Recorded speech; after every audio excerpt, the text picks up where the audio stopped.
এমন কোনো নবী ছিল না যেই নবী কাবা ঘর তওয়াফ করে নাই। এই যে ছোট্ট একটু এরিয়া, যেই জায়গায় ঘুরে ঘুরে আপনি তওয়াফ করছেন, এই জায়গায় ঘুরে ঘুরে আদম নবী তওয়াফ করছেন। এই জায়গায় ঘুরে ঘুরে শীষ নবী তওয়াফ করেছেন। এই জায়গায় ঘুরে ঘুরে নূহ নবী তওয়াফ করেছেন। এই জায়গায় ঘুরে ঘুরে ইব্রাহিম নবী তওয়াফ করেছেন। এই জায়গায় ঘুরে ঘুরে হারুন এবং মূসা নবী তওয়াফ করেছেন। এই জায়গায় ঘুরে ঘুরে দাউদ নবী তওয়াফ করেছেন। এই জায়গায় ঘুরে ঘুরে ঈসা নবী তওয়াফ করেছেন। এই জায়গায় ঘুরে ঘুরে হযরত মুহাম্মদুর রাসূলুল্লাহ সাল্লাল্লাহু আলাইহি সাল্লাম তওয়াফ করেছেন। এই জায়গায় ঘুরে ঘুরে অসংখ্য অগণিত সাহাবীরা তওয়াফ করেছেন। এই জায়গায় ঘুরে ঘুরে অসংখ্য অগণিত পীর আউলিয়ারা তওয়াফ করেছেন। সুবহানাল্লাহ। তাহলে রসুলের কদমটা যেই জায়গা পড়ছে, তোমার কদমটাও সেই জায়গা পড়ছে। দাউদ নবীর কদমটা যেই জায়গা পড়ছে, তোমার কদমটাও সেই জায়গায় পড়ছে। অথচ আব্দুল কাদের জিলানীর কবর রইল কোন জায়গায়? আমরা চট্টগ্রাম বলি যে ওনার ফয়েজ বরকত এই জায়গায় আছে। আব্দুল কাদের জিলানীর পাওয়ার যদি তুমি মনে করো এত, তাহলে নবী মুহাম্মদ যেই জায়গায় ঘুরে ঘুরে তওয়াফ করছে ওই জায়গার বরকত কত। ইসলামের ভিত্তি হইল 5টি জিনিসের উপর। এর মধ্যে একটা হইল তৌফিক থাকলে হজ আদায় করা। তবে আমরা যেই ঘরের হজ আদায় করব, ওই ঘর সম্পর্কে আমাদের কিছু ধারণা থাকার দরকার আছে। ইমাম বগবী রহমতুল্লাহি আলাইহি উনি ওনার তাফসীরের কিতাবের মধ্যে উল্লেখ করেছেন, হযরত কাবে আহবার রহমতুল্লাহ আলাইহির বরাত দিয়া আল্লাহ পাক 7টা আসমান সৃষ্টি করেছেন। প্রথম আসমান, যে আসমানটা মেঘমালার জমাট আস্তরণ দিয়ে বানাইছে। দ্বিতীয় আসমানটা আল্লাহ পাক জমরত পাথর দিয়ে বানাইছে। তৃতীয় আসমানটা লোহা দিয়ে বানাইছে। চতুর্থ আসমানটা পিতল দিয়ে বানাইছে। পঞ্চম আসমানটা রূপা দিয়ে বানাইলো। ষষ্ঠ আসমানটা স্বর্ণ দিয়ে বানাইল। সপ্তম আসমানটা লাল রঙ দিয়ে পাথর দিয়ে বানাইল। এই 7 আসমানের উপরে একটা ঘর আছে। ওই ঘরের নাম হইল বাইতুল মামুর। ওই ঘরটাকে দৈনিক 70,000 ফেরেশতা তওয়াফ করে। হাদিস শরীফের বর্ণনা রাসূল বলেন, যেই ফেরেশতা একবার তওয়াফ করবে, কিয়ামতের 1 সেকেন্ড আগেও তার দ্বিতীয়বার আর সিরিয়াল আসবে। তাহলে এই ঘরটা বাইতুল মামুরটা বানাইছে আল্লাহ পাক ফেরেশতাদের ইবাদতের জন্য। ফেরেশতাদের ইবাদতের জন্য বানানোর পরে রব্বে কারীম আল্লাহ পাক জমিনের ফেরেশতাদেরকে লক্ষ্য করে বলল, হে জমিনের ফেরেশতারা, তোমরা জমিনের মধ্যে একটা ঘর বানাও। তখন এই পৃথিবী সৃষ্টি করার 2000 বছর আগে ফেরেশতারা রব্বে কারীম আল্লাহ পাকের হুকুমে এই কাবা ঘর বানাইলেন। যখন এই পৃথিবী সৃষ্টি করা হয় নাই, এই পৃথিবীর মধ্যে তখন শুধু পানি আর পানি ছিল। সুবহানাল্লাহ। পুরা পৃথিবীটা যখন পানি আর পানি ভরপুর ছিল, পানি যখন এক জায়গায় ঘুরতে থাকে, ঘূর্ণায়মান পানি যখন হয়, পৃথিবী যখন পানি শুকাইতেছিল, যেই জায়গার মধ্যে পানিটার ফেনা জায়গায় গিয়ে জমছে, ওই জায়গার মধ্যে ফেরেশতারা বাইতুল্লাহ শরীফ বা হেরেম শরীফ বা কাবা শরীফ নির্মাণ করেছেন। কার নির্দেশে? আল্লাহ পাকের নির্দেশে। এরপরে যখন আল্লাহ পাক আদম আলাইহিসসালামকে সৃষ্টি করলেন, আদম আলাইহিসসালাম পৃথিবীতে আইসা পুনরায় আবার আল্লাহ পাক আদম নবীকে বললেন, হে আদম, তুমি আবার কাবা ঘর নির্মাণ করো। ফেরেশতারার পরে এইবার আদম নবী আল্লাহর হুকুম মতে কাবা ঘর দ্বিতীয়বার নির্মাণ করলেন। নির্মাণ করার পরে এই কাবা ঘরের তওয়াফ শুরু করলেন। এই কাবা ঘর নিয়ে হযরত আদম আলাইহিসসালামের কিছু নির্দেশনা ছিল আল্লাহর পক্ষ থেকে। উনি আল্লাহর নির্দেশ অনুযায়ী ইবাদত বন্দেগী করতে আরম্ভ করলেন। আদম আলাইহিসসালাম একদিন কাবা ঘরের তওয়াফ করতেছে, এমন সময় কয়েকজন ফেরেশতা আসছে। আদম নবীর সাথে কথা বলে আর বলে, হে আদম, তুমি যে কাবা ঘরের ইবাদত বন্দেগী করতেছো, কাবা ঘরের তওয়াফ করতেছো, এটা তো বাসি তওয়াফ করতেছো। হে আদম, এই পৃথিবী সৃষ্টি করার, এমনকি তোমাকেও সৃষ্টি করার 2000 বছর আগে আল্লাহ রাব্বুল আলামিন আমাদেরকে দিয়া কাবা ঘর বানাইলেন এবং আমাদেরকে দিয়া তওয়াফ করাইলেন। তার মানে তোমারও 2000 বছর আগে আমরা ফেরেশতারা এই ঘরের তওয়াফ করেছি। হ্যাঁ আদম সফিউল্লাহ, হ্যাঁ আদম নবী, তবে আপনার জন্য একটা সুখবর আছে। সেই সুখবরটা হলো আজকে আপনি যে হজটা করছেন এই হজটা আল্লাহর দরবারে কবুল হয়ে গেছে। সুবহানাল্লাহ। আপনার আজকের হজটা হজ্জে মাবরুর হয়েছে, এই হজটার মালিকের দরবারে কবুল হয়েছে।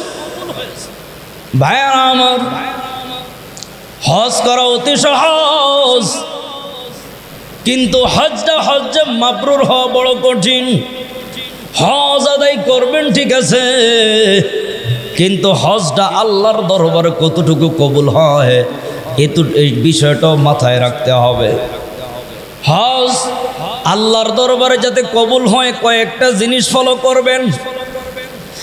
এক নম্বরে যেই টাকার হজ আদায় করবেন, যেই টাকা দিয়ে হজ আদায় করবেন, কতটুকু হালাল টাকা, কতটুকু হালাল টাকা, হালাল টাকা ফিকির করতে হবে। হালাল টাকা ছাড়া আল্লাহর দরবারে কোনো ইবাদত কবুল হয় না। একটা হইল আল্লাহর বিধান পালন করা, আর একটা হইল কবুল হওয়া। কোনো মানুষ যদি সুদের টাকা দিয়া যাকাত আদায় করে, তার যাকাত আদায় হবে, তবে যাকাত আদায় কবুল হবে না। আদায় হওয়া এক জিনিস, কবুল হওয়া আরেক জিনিস। কোনো বান্দা যদি নাকি সুদ ঘুষের টাকা দিয়ে হজ আদায় করে, তার জিম্মায় যে হজের একটা বিধান আছে, বিধান আদায় হবে, কিন্তু আল্লাহর দরবারে কবুল হবে না। ঠিক না জোরে কর? তাহলে আদায় হওয়া এক জিনিস। আদায় কি?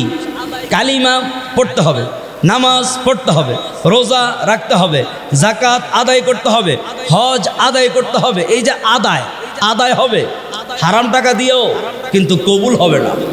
কিন্তু কি হবে না বলেন? কবুল হবে না।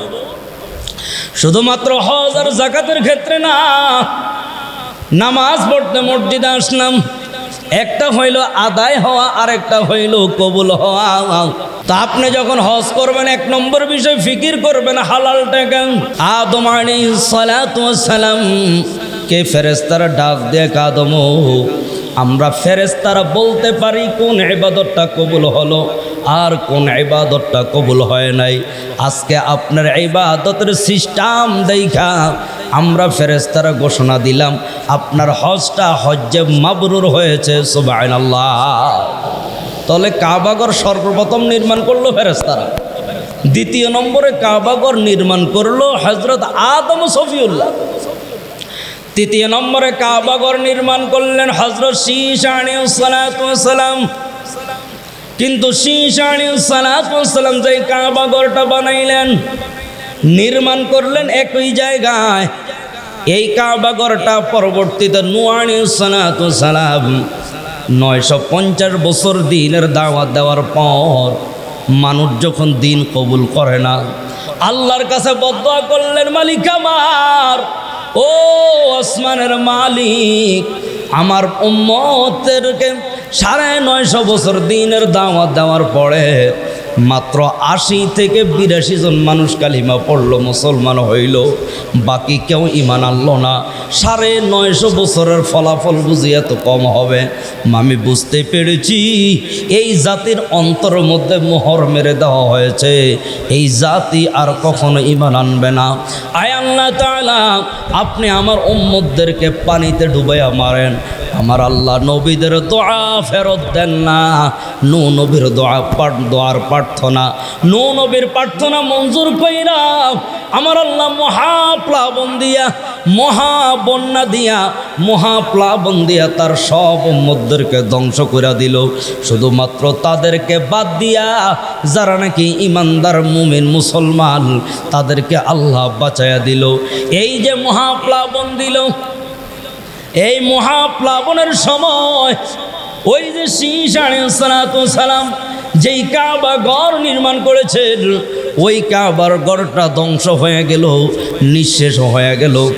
কিন্তু এক বর্ণনার মধ্যে পাওয়া যায় আল্লাহ রাব্বুল আলামিন কাবা শরীফের ইজ্জত রক্ষার্থে, কাবা শরীফের সম্মানে কাবা শরীফটাকে আল্লাহ পাকের কুদরতে হাত দিয়ে উঠাইয়া জাবালে আবু কুবাইস পাহাড়ের উপর রেখে দিছে। সুবহানাল্লাহ। জাবালে আবু কুবাইস পাহাড়ের মধ্যে কাবা ঘরকে রেখে দিয়েছে। জাবালে আবু কুবাইস পাহাড় কোনটা? আপনি তো এখন মক্কাতে হজ করতে গেলে জাবালে আবু কুবাইস পাহাড় খুঁজা পাইবেন না, কোথায় আছে? নবীজির বাড়ির সামনে দেখবেন বিশাল বড় একটা প্রাসাদ দেখা যায়। এটা হইল বাদশার জন্য বাড়ি বানাইছে। এই বাড়িটার নিচে জাবালে আবু কুবাইস পাহাড় ছিল। প্রেসিডেন্ট বাদশাহ জাবালে আবু কুবাইস পাহাড়টা কেটে ওই জায়গার মধ্যে নিজের বাসভবন বানাইছে।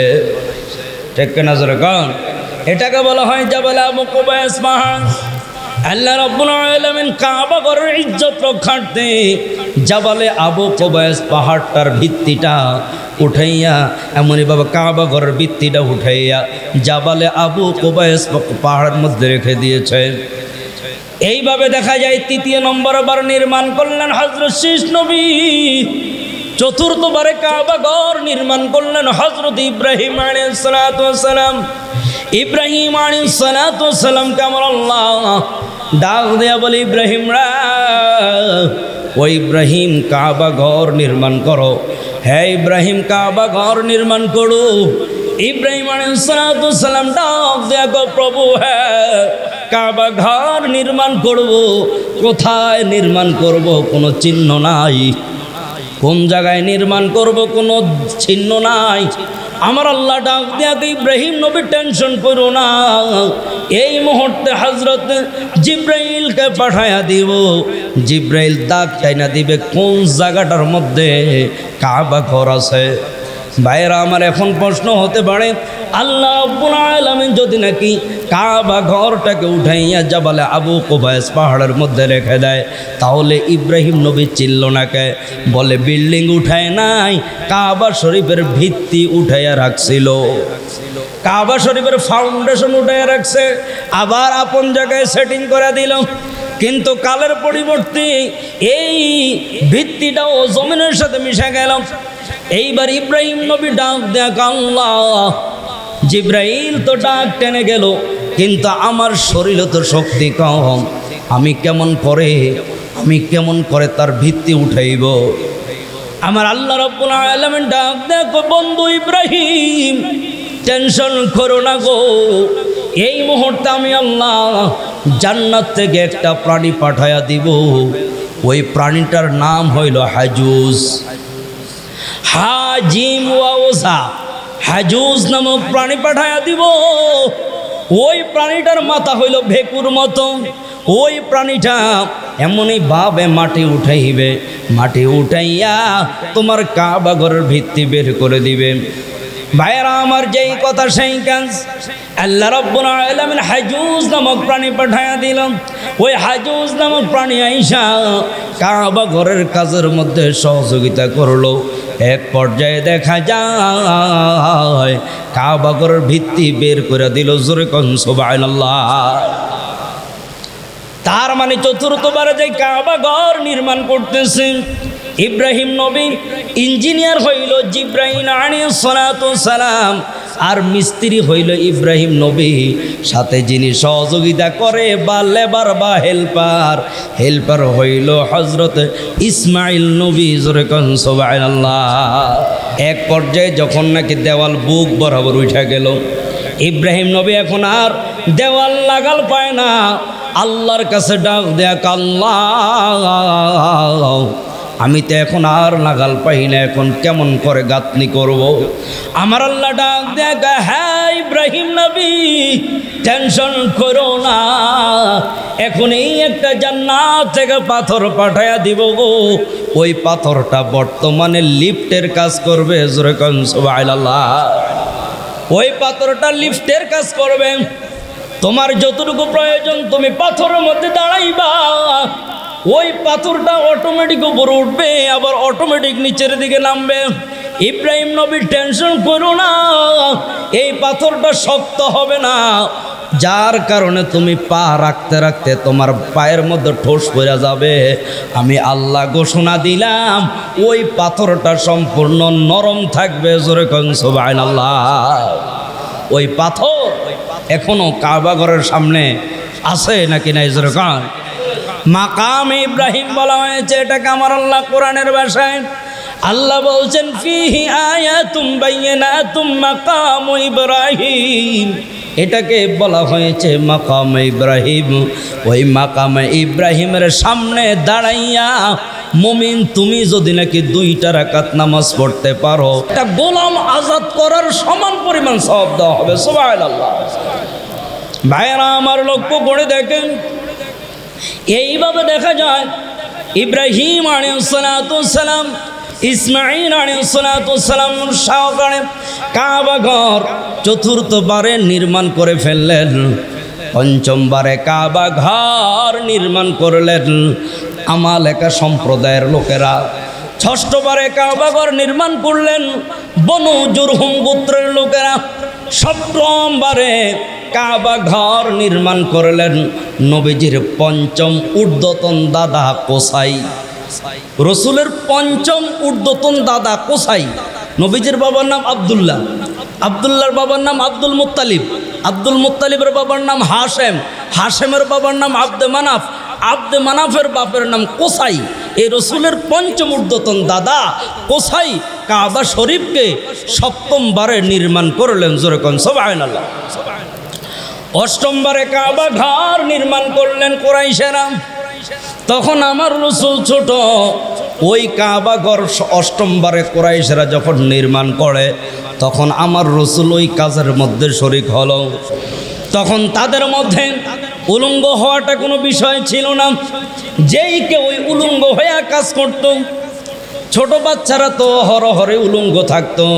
ছোট ছোট বাচ্চারা কাবা ঘর নির্মাণের কাজে পাথর টেনে টেনে দিচ্ছিল। আমার রসুলকে নবীজির দাদা আব্দুল মুত্তালিব বলতেছে, নাতি, ও নাতি, তুমিও তাদের সঙ্গে যেহেতু পাথর টানতেছ, তোমার পরনে কোনো লুঙ্গি থাকার দরকার নাই। আমার রসুলের শরীর থেকে যেই মাত্র লুঙ্গি খুলল, আমার রসুল অজ্ঞান হইয়া জমিনে পড়ে গেছে। সুবহানাল্লাহ। ভাইরা আমার রসুলের এই বৈশিষ্ট্য শুধুমাত্র 6-7 বছর বয়সে এমন না, জন্মের সময়ও ছিল। সুবহানাল্লাহ। রসুল যখন জন্মগ্রহণ করে, হযরত আমেনা বলতেছে, আমি দেখি আমার সন্তান মুহাম্মদ তার বাম হাত দিয়ে তার লজ্জাস্থান চেপে ধরে রেখেছে। শত চেষ্টা করার পরেও হাত সরানো যায় না। কিন্তু মা তো মা বুঝে ফেলছে, হ্যাঁ উম্মে আইমান, শত চেষ্টা করলেও মুহাম্মদের হাত সরাইতে পারবে না। আমার কাপড় থেকে এক টুকরা আঁচল কাটো, আমার সন্তানকে লুঙ্গি পরাইয়া না দিলে হাত ছাড়বে না। সিরাতের কিতাবগুলা প্রমাণ করে, যেই মাত্র আমার রসুলের লজ্জাস্থান ডাকলো, সাথে সাথে হাত ছেড়ে দিল। সুবহানাল্লাহ। আমার রসুল অজ্ঞান হয়ে গেল। দাদা আব্দুল মুত্তালিব বলতেছে, লুঙ্গি পরাইয়া দাও। লুঙ্গি পরাইয়া দেওয়া হলো, সাথে সাথে আমার রসুলের হুঁশ ফেরত আসলো। ভাইরা আমার বলার মাকসাদ হলো, অষ্টমবারে কাবাঘর নির্মাণ করলেন কুরাইশেরা। নবমবারে কাবাঘর নির্মাণ করলেন হযরত আয়েশা সিদ্দিকা রাদিয়াল্লাহু আনহার ভাগ্নে আব্দুল্লাহ বিন জুবাইর। আব্দুল্লাহ বিন জুবাইর রাদিয়াল্লাহু আনহু কিভাবে কাবা ঘর নির্মাণ করছেন এটার ইতিহাস। নবীজি একবার ডাক দেয়, আয়েশা, ও আয়েশা, মনের দুঃখ মনের মধ্যে রইল। আম্মা জান আয়েশা ডাক দেখ, নবী গো, আপনার আবার কিসের দুঃখ? রসুল ডাক দেখ, আয়েশা, কুরাইশেরা যেইভাবে কাবা ঘরটাকে নির্মাণ করলো, এই নির্মাণটা ইব্রাহিম নবীর মতো হইল না। ইব্রাহিম আলাইহিস সালাম কাবা ঘরের 2টা দরজা, একটা জানালা রাখছে। ইব্রাহিম নবী যখন কাবা ঘর বানায়, 2 দিক দিয়ে 2টা দরজা রাখছে, আরেক দিক দিয়ে একটা জানালা রাখছে। কিন্তু কুরাইশের লোকেরা জানালাটাও বন্ধ করে দিল, আর 2টা দরজার জায়গায় একটা দরজা রাখলো। যাও রাখছে সেটাও আবার অনেক উঁচা করে দিল। এটা আমার পছন্দ হয় নাই। ইব্রাহিম নবীর ইচ্ছা ছিল মানুষ একদিক দিয়ে ঢুকবে আর নামাজ পড়া আর এক দিক দিয়ে বের হয়ে যাবে, এটা ছিল সুন্দর। কিন্তু কুরাইশেরা অতি আবেগ দেখাইতে গিয়া, কুরাইশেরা অতি সম্মান দেখাইতে গিয়া এই সিস্টেমটা বন্ধ করে দিল।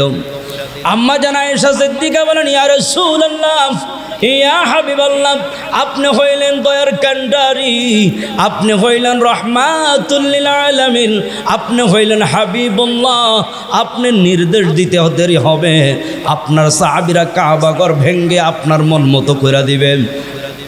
আমার রাসূল ডাক দিয়ে কয়, আয়েশা, নতুন নতুন কিছু মানুষ মুসলমান হয়েছে, তাদের ঈমান এখনো মজবুত হয় নাই।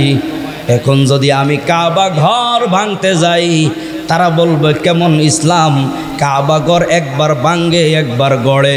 এই জন্য দরজা জানালা লইয়া মায়ের লাগার কোনো দরকার নাই। এই জন্য যে অবস্থায় তারা বানাইলো সেই অবস্থায় থাকবে। রসুল রহমতের নবী, রসুল বলেন না, দরজা জানালা করমু আর বাড়ামু অথবা কমামু এই নিয়ে ফেতনা করার দরকার নাই, যাতে করে ইসলাম নিয়ে কেউ ঠাট্টা না করতে পারে। জোরে কোন সুবহানাল্লাহ। আম্মা জান আয়েশা সিদ্দিকা রাদিয়াল্লাহু আনহার বাগানে আব্দুল্লাহ বিন জুবাইর হাতে যখন ক্ষমতা আসলো, আম্মা জান আয়েশা ডাক দেখ, আব্দুল্লাহ রে, তোর হাতে তো ক্ষমতা আসছে, কিন্তু আমার রসুলের মনের তামান্না এটা ছিল, আমার রসুলের মনের আশা ছিল দুইটা দরজা হবে, এক দিক দিয়ে ঢুকবে আর এক দিক দিয়ে বের হয়ে যাবে, আর একটা জানালা হবে। আব্দুল্লাহ বিন জুবাইর ডাক দেয়া কয়, আয়েশা, রসুলের মনের তামান্নাটা আমি পূর্ণ করব, আমি বাস্তবায়িত করব। আব্দুল্লাহ বিন জুবাইর খানায় কাবাটা ভাঙ্গা আবার রসুল যেইভাবে চেয়েছেন সেইভাবে করে নিলাম। আম্মা জান আয়েশা রাদিয়াল্লাহু আনহা সহ অন্যান্য সাহাবীরা এতে কোনো দ্বিমত প্রকাশ করলেন না। তার মানে বোঝা গেল নভেম্বরে কাবা ঘরটা ভাঙ্গা 64 হিজরি সনে আব্দুল্লাহ বিন জুবাইর নির্মাণ করছেন। সুবহানাল্লাহ। আব্দুল্লাহ বিন জুবাইর বেশি দিন ক্ষমতায় থাকতে পারেন নাই। স্বৈরাচার জালেম বাদশা হাজ্জাজ বিন ইউসুফ তার এমনইভাবে জুলুমের রাজত্ব ছড়িয়ে ছিটিয়ে গিয়েছিল, আব্দুল্লাহ বিন জুবাইরকে হত্যা করার পরে নিজেই ক্ষমতা লইয়া লইল। 74 হিজরিতে 10 বছর পরে 74 হিজরিতে এই হাজ্জাজ বিন ইউসুফ কাবা ঘরটাকে আবার ভাঙল। আর সাহাবীদেরকে লক্ষ্য করে বলল, সাহাবীরা, হ্যাঁ সাহাবায়ে কেরামেরা, হ্যাঁ মুমিন ইমানদাররা, আব্দুল্লাহ বিন জুবাইর যে সিস্টেমে কাবা ঘরটা বানাইছে এটা রসুলের মোতাবেক নয়, এটা তার মন মতো বানাইছে, এইভাবে রাখলে হবে না। হাজ্জাজ বিন ইউসুফ 10ম বারে কাবা ঘর ভাঙ্গা আবার একটা দরজা আর একটা দরজা বন্ধ আর একটা জানালা বন্ধ, একটা দরজায় রাইখা দিছে। নাউজুবিল্লাহ, জোরে কা। অথচ অন্যান্যরা তার বুঝতে পারে না, বলে হ্যাঁ আব্দুল্লাহ বিন জুবাইর কাজটা ঠিক করে নাই, হাজ্জাজ বিন ইউসুফ এখন যেটা বলছে এটা ঠিক। আসলে তারা বুঝতে পারে নাই। পরবর্তীতে তারা যখন সঠিকটা জানতে পারছে তখন বলতেছে আবার ভাঙ্গো, আবার ভাঙ্গো। তদানীন্তন সময়ে উপস্থিত ছিল ইমাম মালিক রহমতুল্লাহ আলাইহি। ইমাম মালিক রহমতুল্লাহ আলাইহি ডাক দেখেন না, এইভাবে কাবা ঘর যদি একদল ভাঙ্গে আর একদল গড়ে, বেঈমানেরা এটা নিয়ে হাসি তামাশা করবে। আজকে থেকে আমি ইমাম মালিক ফতোয়া দিয়ে গেলাম, কাবা ঘর আর কোনো ধরনের ভাঙ্গা হবে না। জোরে কোন সুবহানাল্লাহ। তবে হ্যাঁ, সংস্কার হবে। কি হবে বলেন? সংস্কার হবে। 1996 সনে সর্বশেষ সংস্কার হয়েছিল। 1996 সনের পরে এই পর্যন্ত আপন অবস্থায় রয়েছে। তার মানে বোঝা গেল কাবা ঘর পৃথিবী সৃষ্টি করার কয় হাজার বছর আগে সৃষ্টি, 2000 বছর আগে সর্বপ্রথম ফেরেশতারা বানাইলো, দ্বিতীয় নম্বরে আদম নবী বানাইলো, তৃতীয় নম্বরে শীশ আলাইহিস সালাম বানাইলো, চতুর্থবার ইব্রাহিম নবী বানাইলো, পঞ্চমবার আমালেকা সম্প্রদায়ের লোকে বানাইলো, ষষ্ঠবার বনু জুরহুম গোত্রের লোকেরা বানাইলো, সপ্তমবার রসুলের দাদা পঞ্চম ঊর্ধ্বতন দাদা কোসাই বানাইলো, অষ্টমবারে কুরাইশেরা বানাইলো, নবমবার আব্দুল্লাহ বিন জুবাইর বানাইলো, 10মবারে হাজ্জাজ বিন ইউসুফ বানাইলো। যেইভাবে বানাইছে এইভাবে রয়েছে। বলেন, যেইভাবে বানাইছে এইভাবে বর্তমানে আছে। একটা দরজা তাও অনেক উঁচা। এটা বছরে মাত্র 2 বার ফলা হয়, একটা হইল রমজান মাসে আর একটা হইল কোরবানির আগে। আবু যার রাদিয়াল্লাহু আনহু বলেন, ইয়া রাসূলুল্লাহ, ইয়া হাবিবাল্লাহ, সর্বপ্রথম ঘর কোনটা? রসুল বললেন কাবা ঘর। সাহাবী বললেন এরপরে কোনটা? রসুল বললেন বাইতুল মুকাদ্দাস।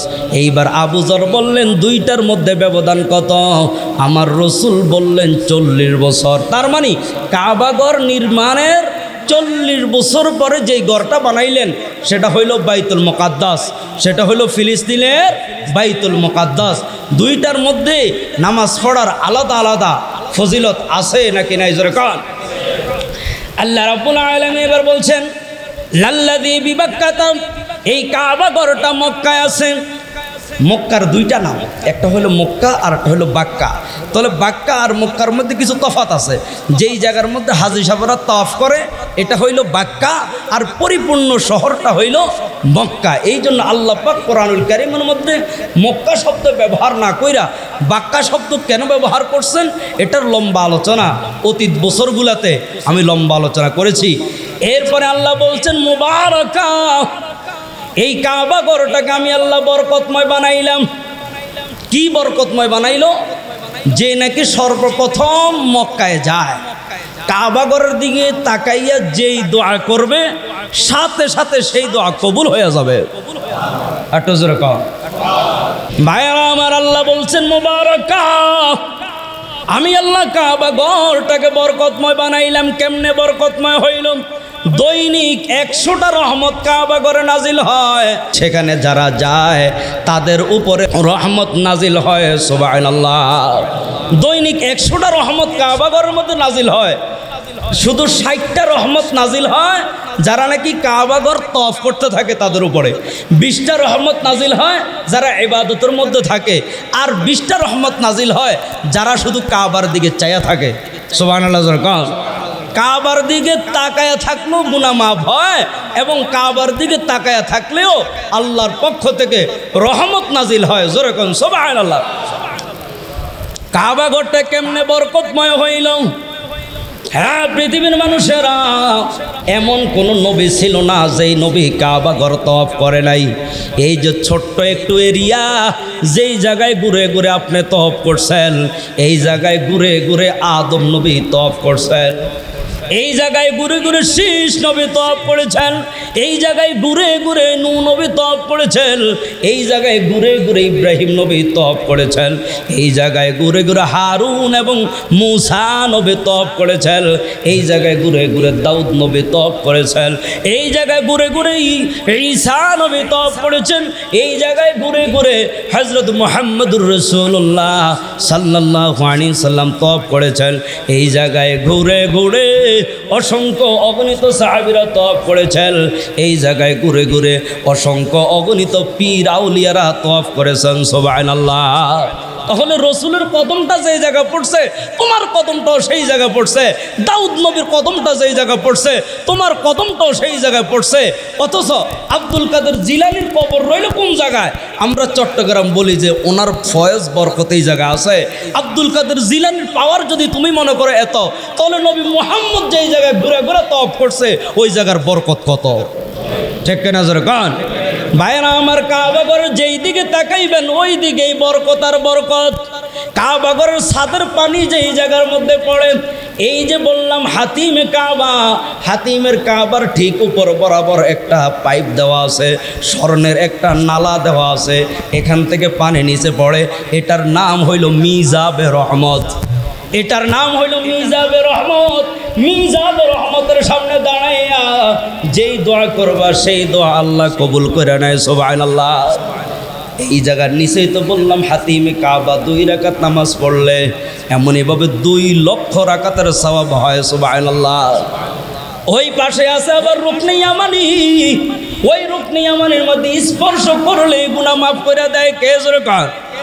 এমনইভাবে কাবা ঘরের দরজার সামনে দাঁড়াইয়া আপনি যদি নাকি প্রার্থনা করতে পারেন যেই দোয়া করবেন সেই দোয়া কবুল হয়ে যাবে। একটু পিছনে তাকাইলেই দেখবেন মাকাম ইব্রাহিম, সেখানে দাঁড়াইয়া দোয়া করলে দোয়া কবুল হয়।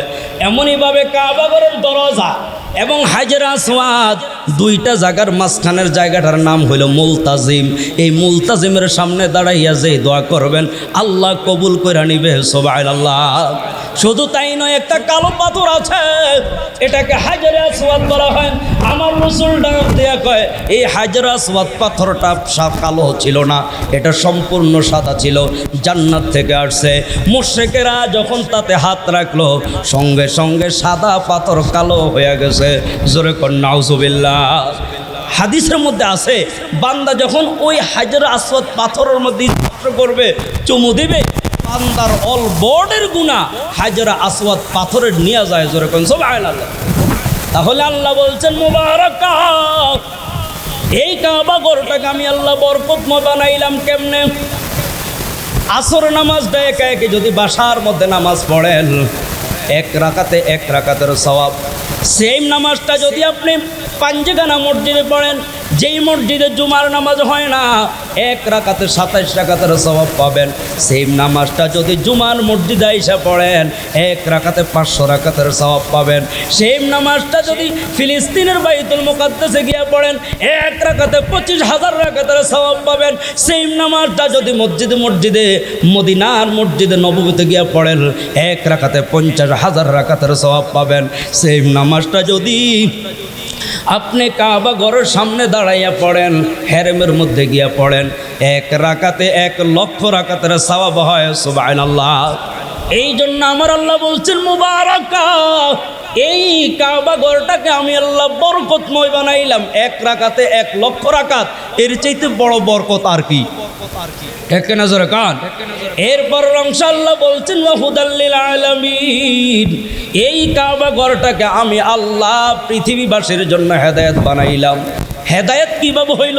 আল্লামা জালালউদ্দিন সুয়ুতি রহমতুল্লাহ আলাইহি তাফসির জালালাইনের মধ্যে লেখছে আইল কিবলা, কেননা ওই দিকে ফিরে আমরা নামাজ পড়ি, এই জন্য হেদায়েত হয়েছে।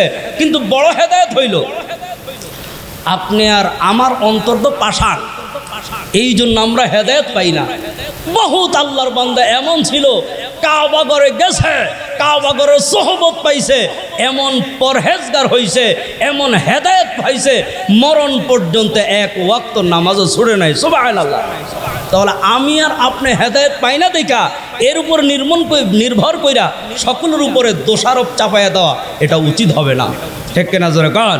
যেহেতু আল্লাহ বলছেন ওয়া হুদাল লিল আলামিন, আমি আল্লাহ এই কাবা ঘরটাকে বিশ্ববাসীর জন্য হেদায়েত বানায় দিলাম। জোরে কোন সুবহানাল্লাহ।